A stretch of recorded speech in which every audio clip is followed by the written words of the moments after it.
Treasurer Chalmers in Washington, D.C. at the moment. He's citing this IMF outlook, the worst outlook in 30 years.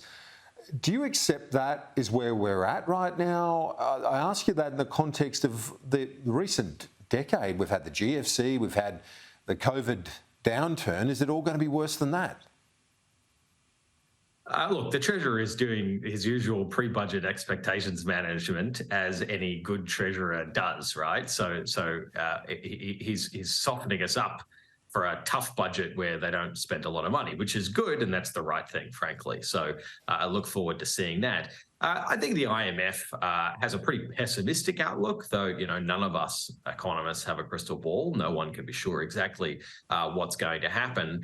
The thing that I would sort of emphasize is this is really not different to COVID. This is just the sort of hangover from that COVID sort of shock, right? And that we did an incredible job as a country and as a world protecting economic capacity, protecting people's livelihoods.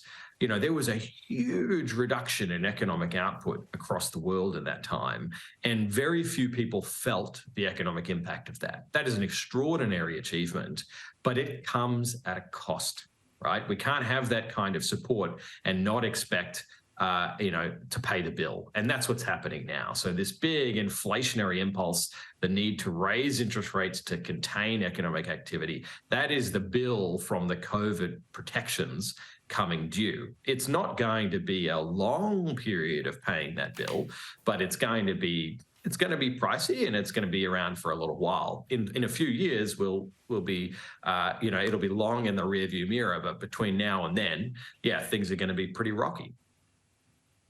Professor Stephen Hamilton from George Washington University, thanks for joining me from Washington. Appreciate it. Cheers, Kieran.